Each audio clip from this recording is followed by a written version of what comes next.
Pai querido, Deus amado, no santo nome de Cristo, nós te louvamos e te bendizemos. Sabemos que o Senhor é o nosso Pai, nosso Deus, nosso Senhor. Obrigado por esta semana, obrigado, ó Pai, pelas bênçãos derramadas, pelos livramentos, até aqueles que nem percebemos. Obrigado pelo teu cuidado, ó Pai, sobre as nossas vidas. Espírito Santo, você tem liberdade, inspira-nos, ó Pai, a ouvir a tua palavra e que ela possa, Senhor, fazer conforme apraz a tua vontade, em nome do Senhor Jesus. Amém. Glória a Jesus. Glória a Deus. Você vai levar os miúdos? Mais 10 minutinhos, aí leva os miúdos, tá bem. Vamos lá para 1 Tessalonicenses, capítulo 3.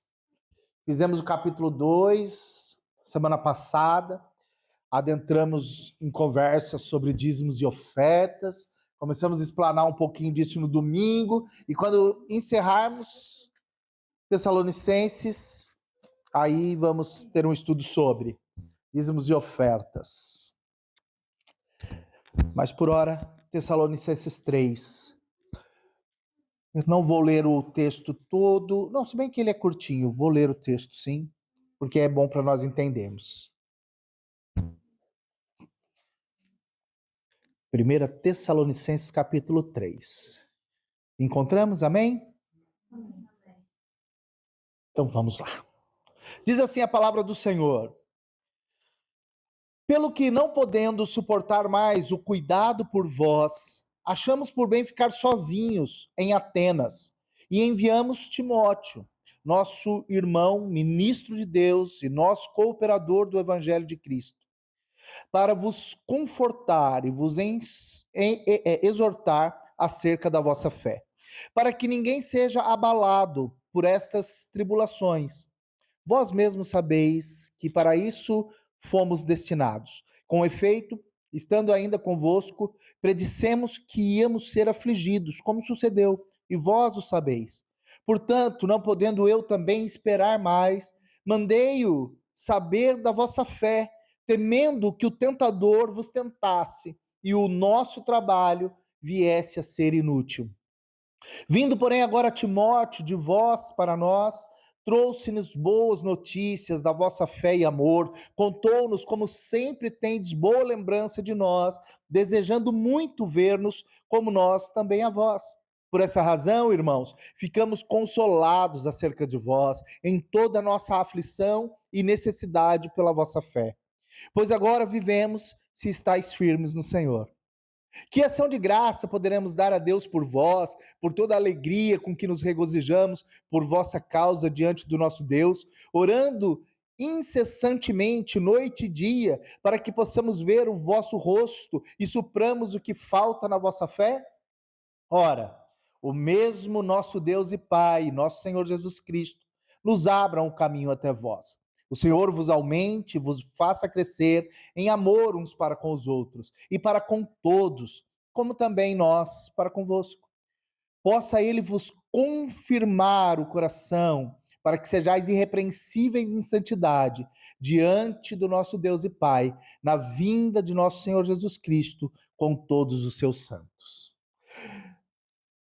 Paulo, então, está ainda agora no meio da sua carta, e ele vai vai apresentar alguns personagens aqui, sobretudo Timóteo, né, sobre a importância de Timóteo, a relevância de Timóteo.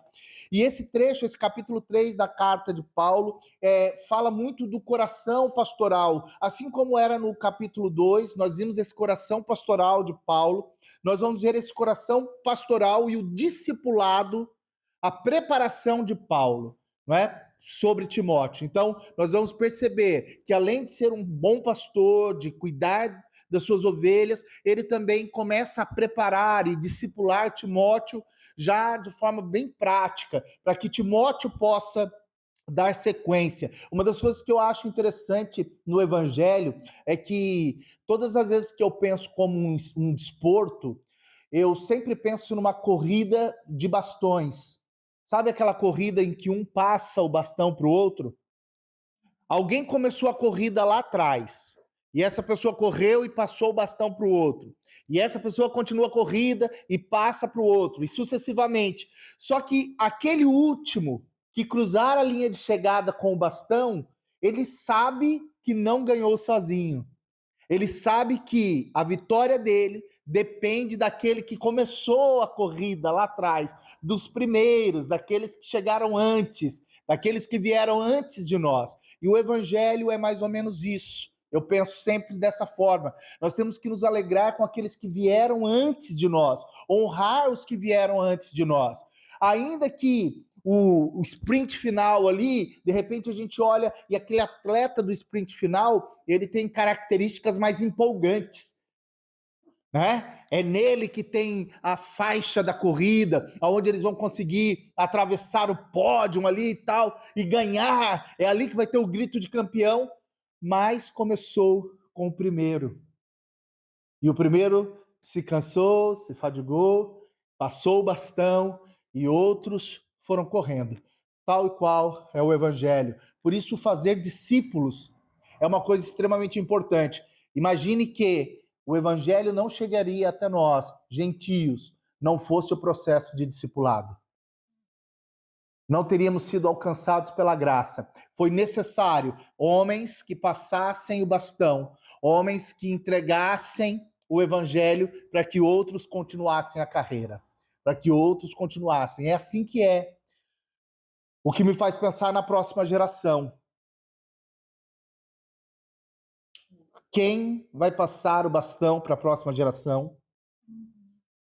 Essa próxima geração vai receber esse bastão. Ela vai entregar para alguém.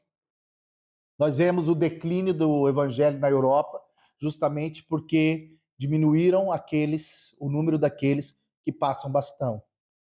Foi isso que aconteceu.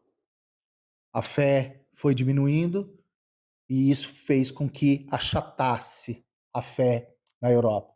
Mas nós cremos que há uma geração que está sendo preparada no nome santo de Cristo. Amém, meus queridos? Então vamos falar um pouco sobre este primeiro jovem aqui, que é Timóteo. Versos 1 e 2, ele diz: não podendo suportar o cuidado por vós, achamos bem ficar sozinho em Atenas. Olha Paulo. Paulo, ele estava com a cabeça dele muito preocupada com a igreja em Tessalônica, uma igreja que estava passando por grandes dificuldades lá, uma igreja que estava sofrendo lá, perseguições. Paulo sabia disso, e o coração de Paulo apertava, porque ele estava ouvindo falar que os irmãos em Cristo, que a igreja de Cristo estava sofrendo. E esse é um chamamento para nós entendermos também que fazemos parte de uma grande família de Cristo na terra. Há irmãos, nesse momento, que estão sofrendo em outros lugares. Tem irmãos que estão sendo perseguidos. Tem irmãos que estão sofrendo em outros lugares nesse momento. E nós, como igreja, podemos, no mínimo, e é o mínimo que podemos fazer, é orar de forma incessante por eles. Mesmo de forma incessante. Os miúdos vão começar a ter uma participação mais forte com missões. Isso vai ser trabalhado lá na classe, tanto com os pré quanto com os mini aí, todos eles vão ser trabalhados o contexto missionário. E por que isso? Porque missões está no coração do Pai. A missão está no coração de Deus. A missão é justamente o que Timóteo foi fazer. Paulo enviou Timóteo para a igreja de Tessalônica e Timóteo vai cuidar da igreja. Timóteo vai ajudar a igreja, vai colher as informações da igreja e volta para Paulo. E isso custou para Paulo muita coisa. O verso 1 diz que ele ficou sozinho em Atenas. E é interessante a gente saber isso, porque em Atenas é a igreja de Corinto. Ele estava cuidando da igreja de Corinto. E a gente já sabe, a gente já estudou, a igreja de Corinto era uma igreja difícil. Uma igreja que acusava Paulo o tempo todo. Imagina uma igreja se levantando contra aquele que está levando o evangelho o tempo todo. O tempo todo. Complicado. Uma igreja que não cuidava de Paulo. Nós já vimos isso. Quem estava cuidando de Paulo era a igreja de Filipos. A igreja pobre de Filipenses é que estava suportando Paulo. Então Paulo estava, e ele diz isso, nós vamos ver mais à frente. Então ele estava passando por grandes problemas. Só que nenhum desses problemas para Paulo eram tão relevantes a ponto dele esquecer a igreja de Tessalônica.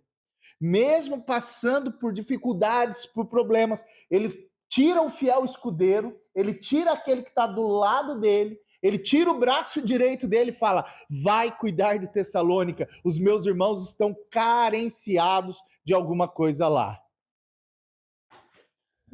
As crianças podem ir com a Raquel lá, vão lá todos, podem ir, fiquem à vontade.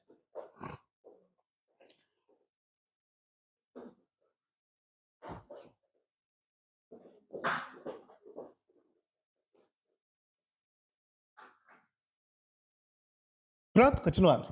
Então a igreja, eu já até me perdi aqui. Paulo, ele vai e envia Timóteo, mesmo isso custando, mesmo ele tendo que ficar sozinho. Quantas vezes, e essa é uma pergunta que a gente tem que se fazer, nós estamos dispostos a padecer pela igreja do Senhor? O quanto nós estamos dispostos a padecer pela igreja do Senhor? Qual é a medida do padecer? Porque sofrer por nós mesmos, sofrer pelas nossas próprias angústias, penar para os nossos próprios objetivos é uma coisa. Agora, sofrer pela igreja que a gente está longe, que a gente está distante, pela igreja do Camboja, pela igreja do Haiti, pela igreja de Budapeste, pela igreja sei lá, qualquer lugar. Pessoas que talvez a gente nem conheça, nunca vai nem ter contato, mas estamos dispostos a padecer um pouco, ou nem vamos padecer, tirar um pouco do nosso tempo, tirar um pouco de nós em favor de orar por eles. Orar por um país, orar pela igreja da Ucrânia, orar pela igreja da Rússia. Então, esse contexto de Paulo é muito interessante, porque ele tira um pouco o egocentrismo. Ele faz a gente olhar, então, para aquilo que é o corpo como um todo. Porque Paulo tem uma percepção de que, vamos dizer que ele fosse boca, mas ele sabe que se o dedão tiver com a unha encravada, a boca resmunga a dor, a mente pensa na dor, aquilo lateja, o corpo todo sente. Paulo tem esse entendimento que o corpo de Cristo é uma unidade, não só denominacional, mas uma unidade espalhada pela terra. Então ele tem esse zelo, esse cuidado. O versos 2 e 3 diz: enviamos por isso Timóteo. E ele começa a dar as características de Timóteo. Ele não enviou só o Timóteo, ele não pegou aqui e falou, vou enviar só. Não, não. Ele envia Timóteo, que é um irmão, ministro de Deus e cooperador no Evangelho de Cristo. Essa palavra ministro no original é diácono, trabalhador. Essa palavra ministro é trabalhador, que seria o diácono. Mesmo alguém que coloca a mão no arado, mesmo alguém que suja as mãos na terra, alguém que peleja mesmo a luta. Esse é Timóteo, é um cooperador, em tudo que precisa, ele está ali cooperando, está sempre junto, está sempre correndo. Esse é o Timóteo, sempre aos pés de Paulo, aprendendo do Evangelho, aprendendo das boas obras, sempre no Evangelho de Cristo, e um irmão, alguém que faz parte. E eu acho legal quando nós reconhecemos as pessoas. Eu acho massa isso. Quando a gente olha para os irmãos e a gente reconhece os irmãos. A gente reconhece, olha, homem de Deus, mulher de Deus, no sentido de que trabalhador do Evangelho, cooperador para o crescimento do Evangelho. Um cooperador, alguém que está junto, alguém que não faz somente pelo outro, mas faz em favor do outro por Cristo. Cooperador, ministro, são adjetivos aí muito legais, né, propostos para Timóteo. Espero que nós possamos alcançar também essas qualidades, que sejamos vistos nessas qualidades, não é? Como cooperadores, como ministros, irmãos verdadeiramente. E no verso 3 diz, para que ninguém seja abalado por suas tribulações. Vós mesmos sabeis que para isso fomos destinados. Ele envia Timóteo com uma missão, por isso que não podia enviar qualquer um. A igreja, na cabeça de Paulo, e por causa do histórico, estava passando tribulação. Era uma igreja que ela estava vivendo um momento de tormenta, um momento complicado. Se manda alguém para lá que é pessimista, manda alguém para lá que nada tá bom, manda alguém para lá que só reclama, manda alguém para lá que não tem interesse nenhum na igreja de Cristo, manda alguém para lá que só quer benefício próprio, manda alguém para lá que está mais disposto a ganhar a própria vida do que perdê-la em favor de Cristo, não resultava. Não resultava. Precisava ser alguém que tivesse o coração disposto, assim como Paulo tinha, um coração disposto a padecer pelo Evangelho, a sofrer as angústias do Evangelho. Por quê? Porque quando você se posiciona para ajudar o outro, certamente vai ter angústia, vai ter dor, vai ter, vai ter. Vai ter porque você se envolve, vai ter porque você gasta o seu tempo, vai ter porque existe muita renúncia, vai ter porque há gratidão e ingratidão. Há de tudo. Pessoas. Você vai agir de uma forma e de repente as pessoas vão ler de outra. Pessoas. Não é assim com a nossa vida. Quantas vezes a gente já fez o bem para alguém e aquela pessoa não entendeu como aquilo sendo bem? Quantas vezes para os nossos filhos nós fizemos algo e eles nos olharam emburrados, bravos, pensando, vocês são maus, vocês estão fazendo isso, estão fazendo isso comigo, você é mau. Mas nós sabemos que é para o bem deles. Quando você se dispõe a servir, vão surgir essas questões, vai ter tudo isso. E Paulo já avisa de antemão, olha, as perseguições que vocês vão sofrer aí, vão acontecer dentro e também vão acontecer fora. A cidade, que é uma cidade livre, não quer deixar de ser uma cidade livre. Lembra de Tessalônica? Cidade livre, não quer perder esse status de cidade livre. Paulo não pode ir para lá. Paulo está proibido de entrar naquele lugar. O povo está querendo matar Jason lá. Está bravo com ele, está bravo com a família dele. Aquilo tem uma perseguição política, os poderosos.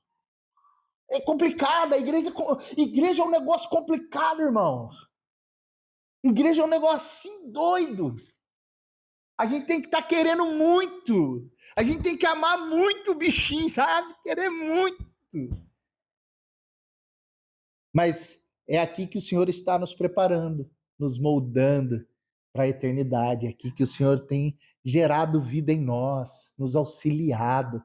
É aqui que a gente encontra companhia, socorro. É aqui que a gente encontra um braço amigo, palavra de incentivo. Ah, mas encontra desincentivo, mordida também. Mas se há alguma coisa de bom, nisso pensai. Os nossos olhos sempre vão estar olhando para a graça genuína de Cristo e do amor que insurge de dentro da igreja. Esse amor que é insurgente, né? Isso é bonito de ver, que é até poético aqui, um amor insurgente. É muito bonito. Com efeito, estando ainda convosco, predissemos, o verso 4, que íamos ser afligidos, como sucedeu, e vós o sabeis. Olha aí, Paulo dizendo. Eu já tinha avisado vocês, vai ter perseguição. Vocês sabiam disso? A perseguição é algo que acontece no Evangelho.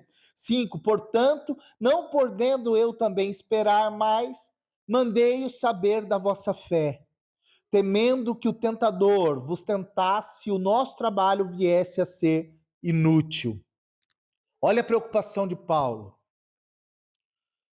Paulo plantou aquela igreja, Paulo cuidou um bocadinho e Paulo teve que sair de lá. Ele sabia que ia haver tentação, problemas, angústias, e ele tentou trazer palavras de amparo, de cuidado para o tempo que estava por vir. Essa é uma questão das ministrações. Ministrações que ensinam, muitas vezes elas são proféticas, porque elas são preparatórias nesse sentido. Não de profecias vazias, de dizer vai acontecer isso ou aquilo, mas a profecia sobre aquilo que já está pronto, já está revelado. Então, Paulo, ele ia cuidando da igreja, já tratando da igreja no sentido de, olha, isso vai acontecer. E nós vivemos isso aqui um pouquinho, de forma bem mais leve, bem menos acentuada, mas nós percebemos isso no momento da transição. Como foi a transição, né, do pastor Mário, quando ele passou o bastão para nós. Deus começou a liberar palavras através da vida do pastor Mário, da vida do pastor João, né, da minha vida, aqui nas orações. Deus começou a nos tratar e começou a falar de um novo tempo, de um novo período. Quem ficou atento percebeu que Deus já encaminhava as coisas. Por quê? Porque já estava a ponto de acontecer uma transição e queria preparar a igreja, queria o menor dano possível para a igreja. Não era pensar no pastor Mário, não era pensar no pastor Daniel, não. Era pensar na igreja para que o menor abalo possível acontecesse na igreja. Para que a transição, como aconteceu 7, 8, 10 anos atrás, que foi muito dolorosa, não viesse a se repetir. Fosse uma transição amenizada no sentido de perdas emocionais, perda espiritual, perda de membresia. Então a palavra de Deus, ela vai nos direcionando. Aquele que tem ouvido, ouça o que o Espírito diz. A palavra de Deus, de um discipulador, de um pastor discipulador, ela vai direcionando, preparando. Foi isso que Paulo fez. Ela ia preparando, não é? E ele tinha medo. Ele queria saber, enviou Timóteo, que ele queria saber como estava a fé. Já fazia muito tempo que ele não sabia de nada. Como que está a fé de vocês? Diante de tudo que vocês estão vivendo, como está a fé de vocês? Essa era a preocupação. Para que o meu trabalho não tenha sido vão, para que todo o meu esforço, para que toda a minha luta, para que todo o meu trabalho não se perca. Gente, eu vou ser sincero, eu vou abrir meu coração para vocês aqui, que não tem a ver comigo propriamente, sabe? Mas, sabe, no processo das perdas, das muitas saídas, das muitas pessoas que saíram? Quem estava aqui sabe. Deve ter sido difícil para a igreja, mas eu fico imaginando o coração, como foi para o coração dos pastores, sabe? Até para o pastor Mário, para Carla, como foi para o pastor João receber isso, e até para os pastores aqui, os meninos que estavam aqui, os jovens. Se eles, né, eu não os conheço, mas quero crer que eles têm um coração em Cristo. Muito triste, muito triste. E não é porque você, não é um sentimento derrotista, é um sentimento de, uau, o que será que vai ser dessas pessoas? Para onde elas foram? Tanto que a minha oração continua sendo, eu continuo orando, Senhor, os que estão perdidos, Pai, traze-os de volta. Se encontraram um lugar, amém. Que eles fiquem no lugar onde eles foram plantados agora. Mas se tem pessoas que passaram por aqui e se perderam, traze-os de volta, Pai, em nome de Jesus. Esse coração aflito, sabe? O que aconteceu com os irmãos que caminhavam na fé? O que aconteceu? O que aconteceu? Como eles estão? Porque nós estamos aqui, nós vamos nos cuidando, nós vamos gerando vida entre nós. Mas e eles? Né? É uma preocupação genuína que Paulo tinha. Verso 6: Vindo agora, porém, Timóteo, de vós para nós, trouxe-nos boas notícias da vossa fé e amor, contou-nos como sempre, tendo boa lembrança de nós, desejando muito ver-nos, como nós também a vós. Olha, sentimento de família, recado de família. Ó, Timotinho voltou.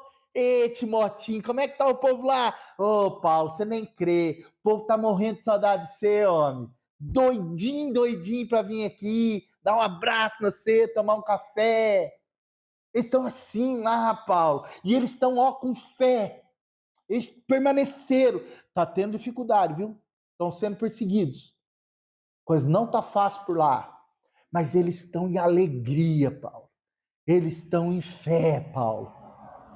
Olha que coisa linda! Isso são as boas notícias. Eu queria que vocês soubessem que são as boas notícias que eu tenho levado para os outros pastores da CCVA a respeito de nós. Já tive agora, nessa semana, duas oportunidades de estar com eles, no sábado e na segunda. E quando eles perguntaram, como é que está a Igreja das Caldas? Eu falei, estão firmes, graças a Deus. A igreja está firme, a igreja está se recompondo, a igreja está com alegria, a igreja está participativa, a igreja está junta, a igreja está começando a entender um propósito único. Parece que já passou o susto das perdas e agora a gente começa a olhar com olhos de novidade, de agregar. A igreja vai bem. Essas são as notícias que eu levo, de verdade, porque essas são as notícias que eu sinto no meu coração. Quando eu olho, quando eu vejo a igreja. O susto já está passando, já foi. As coisas estão se fazendo novas. Graças a Jesus. Graças a Jesus. E é isso que Timóteo traz. Boas notícias. Timóteo traz boas notícias. Né? E por essa razão, no verso 7, irmãos, ficamos consolados acerca de vós em toda a nossa aflição e necessidade pela vossa fé. Aqui no verso 7 ele está expondo a realidade dele, tá bem? Que ele está vivendo lá na igreja de Corinto. É justamente isso. Ele está passando por aflição e necessidade. Ele está aflito por quê? Porque a igreja deita o osso nele. Muitos irmãos da igreja o consideram como fala que ele só quer dinheiro? Não, vigarista não. É um ganancioso.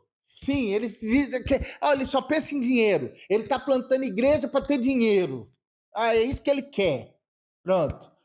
Tinha outros que... será que ele é apóstolo mesmo? Será que é mesmo?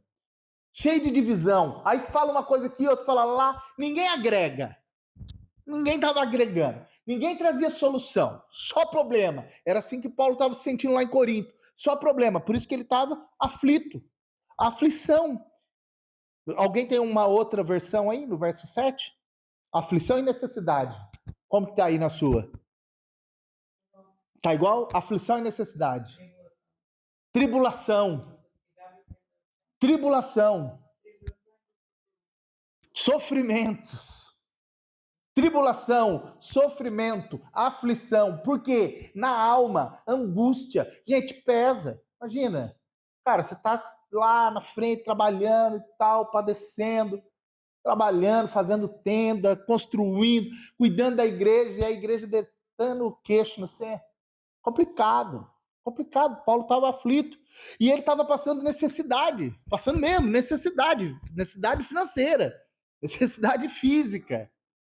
Ele tinha essa necessidade, percebe?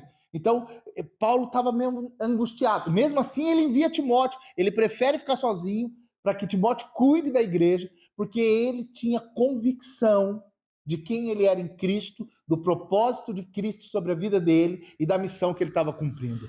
Ponto. Se nós tivermos consciência da nossa identidade, do propósito de Deus e da nossa missão, nós vamos conseguir suportar todas as coisas. A tribulação, ela vai, inclusive, lá em Romanos 5,3, ele diz que nós nos gloriamos na tribulação, porque ela produz perseverança. E a perseverança vai produzir experiência. E a experiência vai produzir esperança. E a esperança vai ser derramada sobre nós pelo Espírito Santo de Deus. Olha como Paulo enxergava. Preguei sobre isso no domingo passado. Usei um pouco desse termo no domingo passado. Sobre a esperança em Cristo. Estarmos em Cristo e como o Espírito Santo vai nos encher. Que a nossa leve e momentânea tribulação, ela não chega nem aos pés do peso da glória futura que nos espera. E é isso que a gente aguarda, amém, queridos? Glória a Jesus. Verso 8 e 9. 8 e 9. Pois agora vivemos se estáis firmes no Senhor. Olha, só o verso 8 já, é uma declaração de amor incrível. É assim, é perguntar assim, Cristina, você está bem em Cristo? Você está bem em Cristo? Se você está bem em Cristo, eu vivo. É isso que ele está dizendo. Ele pergunta, você está bem em Cristo? Cristo está em você? Eu sei que você está passando por problemas, Isabel, eu sei que não está fácil a situação, mas Cristo está em você? Você está vivendo em Cristo? Então eu vivo, então eu me alegro, então eu me regozijo. Se Cristo está em você, eu tenho motivo para viver. Essa é a minha alegria, essa é a minha coroa, esse é o meu galardão, é que você esteja em Cristo. Olha a cabeça de Paulo, olha o desejo de Paulo de que as pessoas sejam alcançadas pelo Evangelho. Pessoas como esse homem que entrou aqui agora e falou: Bible no, Bible no, no, Bible no.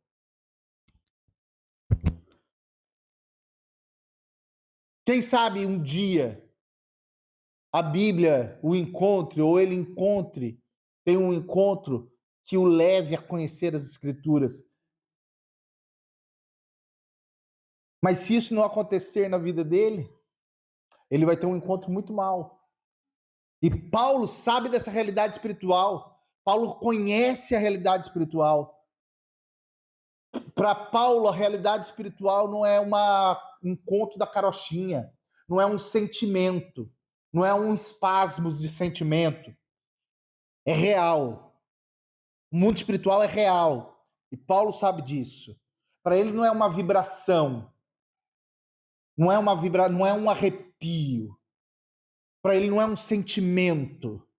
Para ele é real. E ele sabe disso. Por isso ele vive. Se você está em Cristo, é motivo para eu viver. Se você está em Cristo, eu estou feliz.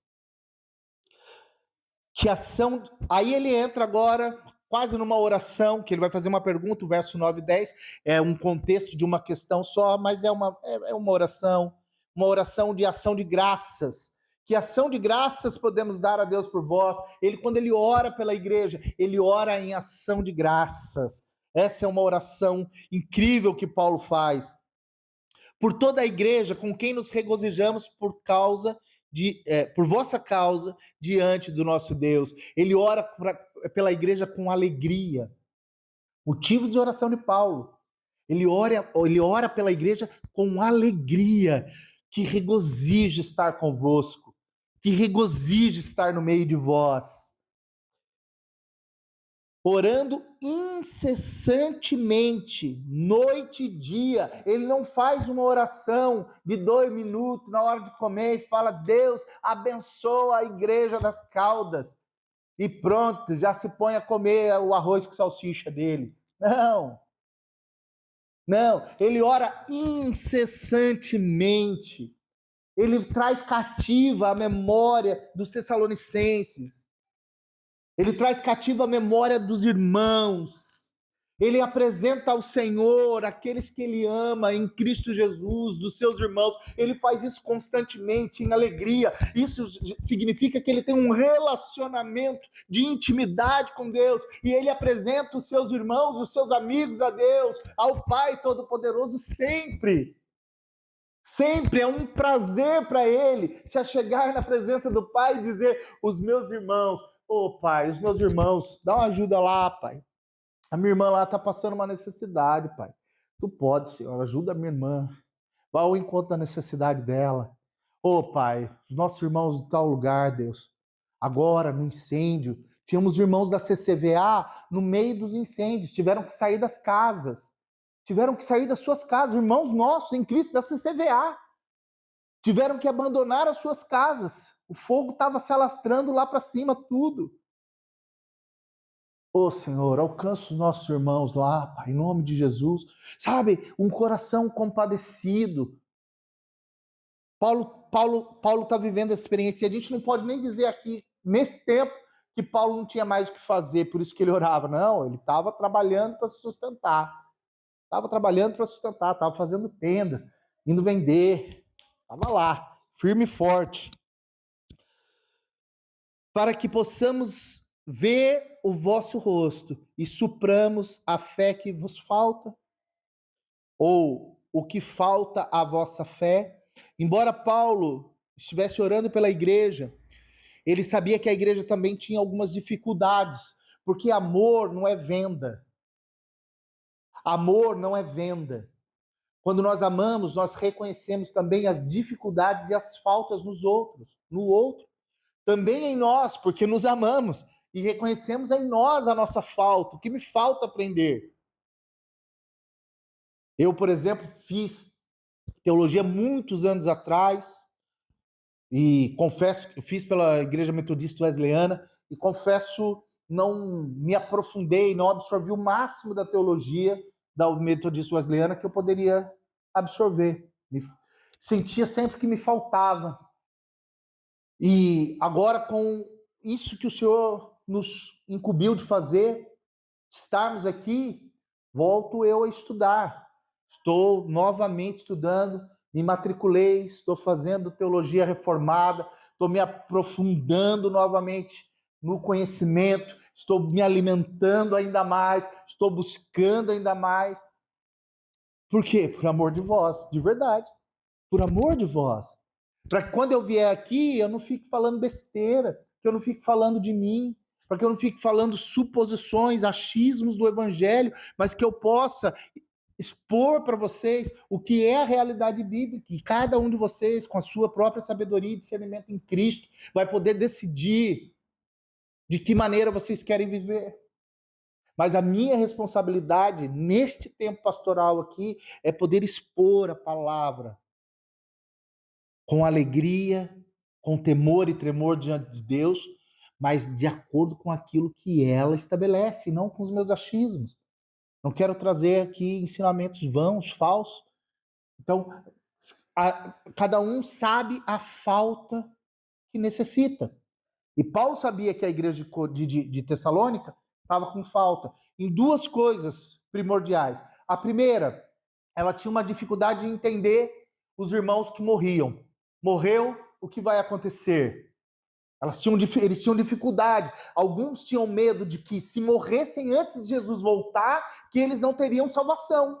Eles estavam confusos em relação a isso. E era necessário que Paulo abordasse o tema e tratasse mais profundamente com eles sobre isso. E certamente instruísse também Timóteo, para que Timóteo estivesse falando com eles no período que estava lá. Falando para eles, olha, não se preocupem com os que dormem. Fiquem tranquilos em relação aos que dormem, porque eles já se encontraram com Cristo. Fiquem tranquilos. Nós continuamos a nossa caminhada aqui. Nós vamos ver Paulo dizer que, olha, por mim o morrer é lucro. Quisera eu já estar morto para estar com Cristo. Eu não vejo a hora de estar com Cristo. Mas enquanto eu preciso cuidar de vocês, enquanto eu preciso ainda estabelecer o evangelho em meio a vocês, eu ficarei por aqui, eu me aguentarei aqui, mas olha, saiba, o dia que eu for, é um dia glorioso, eu vou me encontrar com Jesus. Eu vou me encontrar com Jesus e Ele está preparado para isso. E eu e você também devemos estar preparados para isso, porque essa é a glória. Por mais que as pessoas vão sentir a nossa falta, por mais que o luto seja uma coisa triste, mas nós iremos nos encontrar com o Senhor. É um dia glorioso. É um dia glorioso. Nós olhamos sob a perspectiva humana, terrena, carnal, corpórea, é triste, faz falta. A gente olha no sentimento de luto, mas nós temos que olhar no sentimento da esperança, da eternidade que está em nós. Nós vamos encontrar com o nosso Senhor, o nosso Salvador. Aleluia! Aleluia! E outra coisa que eles tinham dúvida sobre a segunda vinda de Jesus, sobre a volta, o retorno do rei. E essa é uma questão que ainda gera muitas dúvidas. Mas Paulo vai dizer para eles que, olha, ele vai voltar.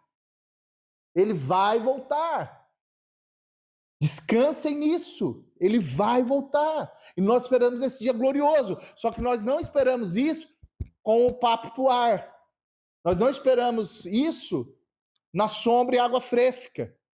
Por quê? Porque alguns irmãos estavam parando de trabalhar, esperando Jesus voltar. Jesus vai voltar, vou parar de trabalhar. Já não tinha o que comer, as dívidas crescendo, e já começavam a se tornar peso para os outros. Então, olha, não é assim que a gente espera Jesus. Nós estamos trabalhando, nós estamos gerando, nós estamos fazendo, mas crendo em Cristo, porque não é pelo que fazemos, mas é pela fé que recebemos. Mas ele vai ter que orientar. Então eram duas questões que fazia falta para a igreja. Precisavam entender sobre a vinda de Jesus, precisavam entender sobre a morte, o pós-morte, o que acontece com o crente. E Paulo vai sanar essas dúvidas, não é? Então isso é muito importante, a gente reconhecer quais são as nossas carências. No que eu estou necessitado de aprender? Ainda mais das coisas do Espírito. Ainda mais sobre as coisas do Espírito. Tá bem? Verso 11. Ora, o mesmo nosso Deus e Pai, nosso Senhor Jesus Cristo, nos abram o caminho até vós. Há uma oração de Paulo. Quero estar com vocês. Eu quero ir ver vocês. Puxa, eu estou pedindo muito para Deus isso. Quero ir para vocês. Só que ele está impedido. Lembra que Jason precisou assinar uma carta, um documento. Paulo não pode ir lá por isso. Provavelmente ele envia Timóteo. Não podemos cravar, mas provavelmente por causa disso. Né? E verso 12, o Senhor vos aumente e vos faça crescer em amor, uns para com os outros e para com todos. Olha que alerta interessante de Paulo. Ele está terminando de falar sobre o contentamento, a alegria, o coração dele, e ele está dizendo sobre as faltas da igreja. Ele fala, eu sei que faltam algumas coisas em vocês precisam ser equipados com algumas coisas. Vocês precisam receber algumas coisas, mas a minha oração é para que vocês recebam do amor de Cristo. Que o amor de Cristo esteja no coração de vocês. Que vocês aprendam a amar uns aos outros. E não só isso, amem também que o seu amor seja para com todos. E esse todos, Paulo está se referindo àqueles que estão perseguindo, àqueles que estão se levantando contra, aqueles que estão se levantando com palavras, que estão caluniando, acusando, perseguindo, desmotivando.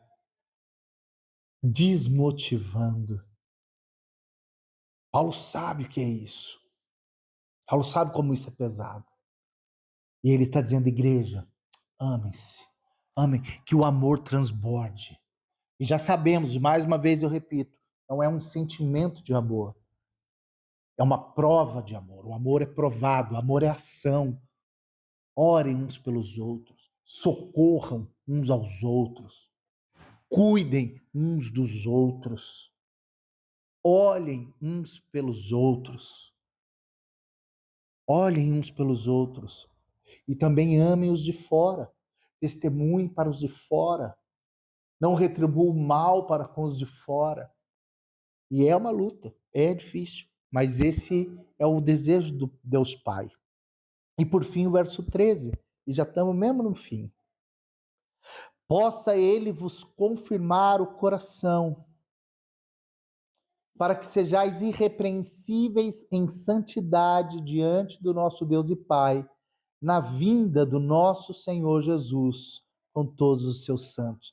A palavra aqui de Paulo, que vai fechando esta etapa de oração, de consolo, de exortação, essa palavra pastoral de Paulo sobre a igreja de Tessalônica, essas últimas palavras nesse sentido mais pastoral, ele diz assim, que ele vos possa confirmar o coração, confirmado, está confirmado, desejoso, sabe o que é confirmado? Passagem comprada e paga.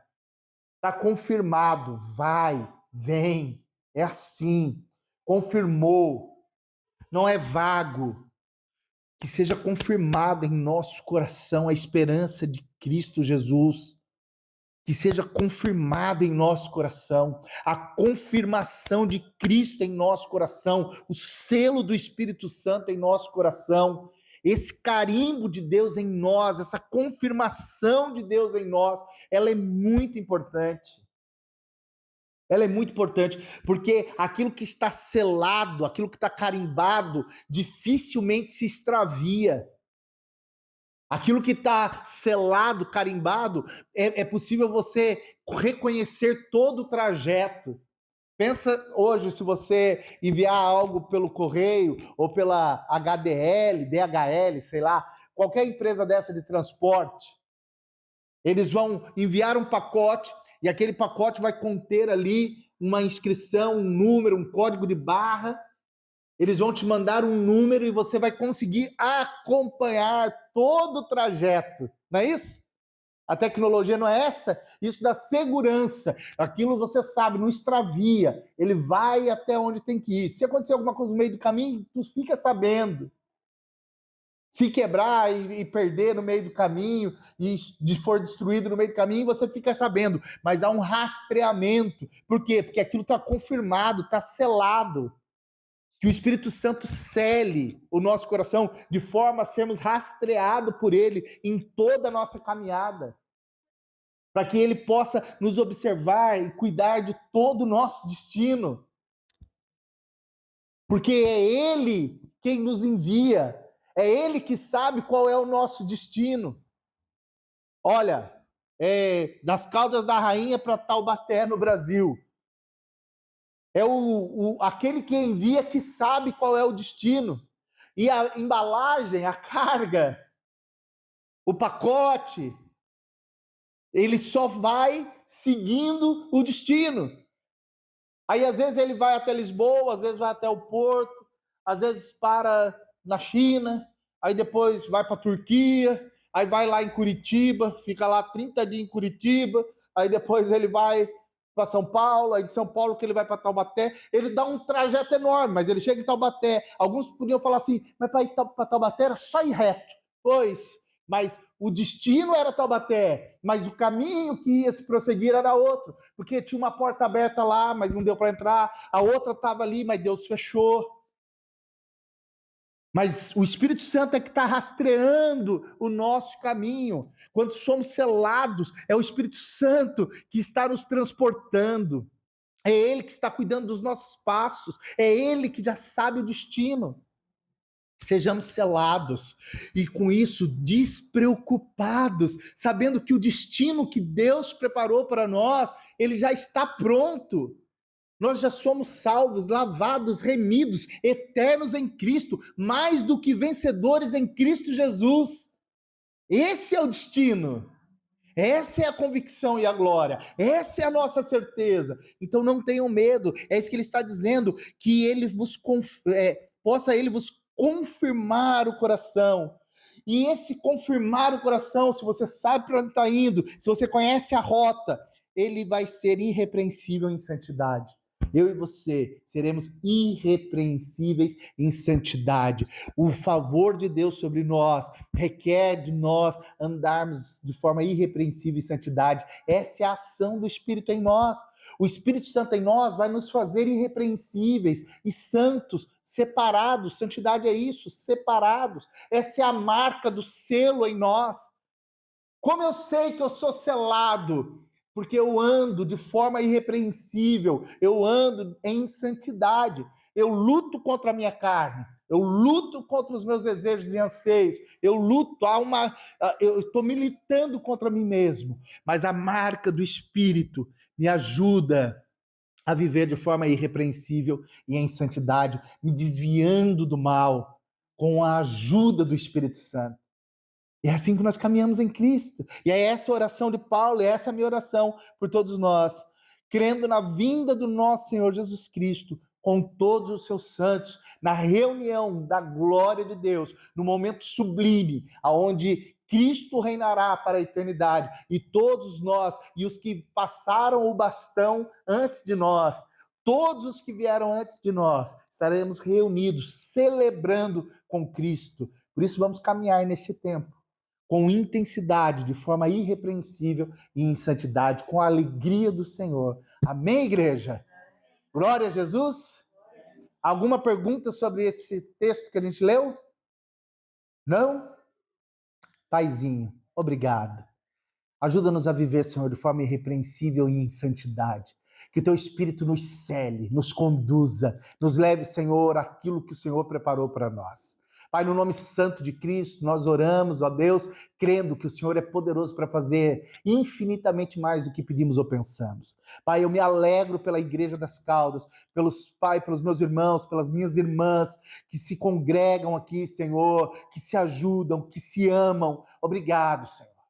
Obrigado, ó Pai. Prospera a tua igreja, prospera a tua casa, Senhor, no sentido, ó Pai, de alegria, de consolo, de conforto, ó Pai, no santo nome de Cristo, de saúde. Pai, alcança, Senhor, aqueles que estão, Pai, em estado de vulneráveis, ó Deus, neste tempo com a sua saúde. Pai, Senhor, eu peço que teu Espírito os cure, ele é poderoso para o fazer. Alcança os teus filhos, ó Pai, vulneráveis em saúde, em nome de Jesus. Pai, Senhor, sobre aqueles que estão com necessidades, que sejam liberados documentos, ó Pai. Alguns irmãos na igreja com esta necessidade, Senhor. Que documentos sejam liberados, abençoa-os. Abençoa-os, papai. Que os documentos sejam liberados em nome do Senhor Jesus Cristo, ó Deus. Em nome do Senhor Jesus Cristo. Nós te pedimos isso, Pai. No nome de Jesus. Eu quero te agradecer, ó Deus, pelas famílias aqui reunidas. Quero te agradecer por cada um dos meus irmãos e das minhas irmãs, ó Pai.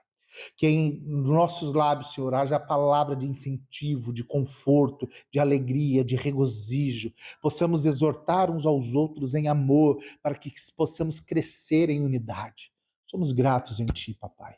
Tu és bom e poderoso, Tu és santo e é maravilhoso, Deus. Nós te amamos, Pai. Obrigado, Jesus, por quem Tu és. Amém.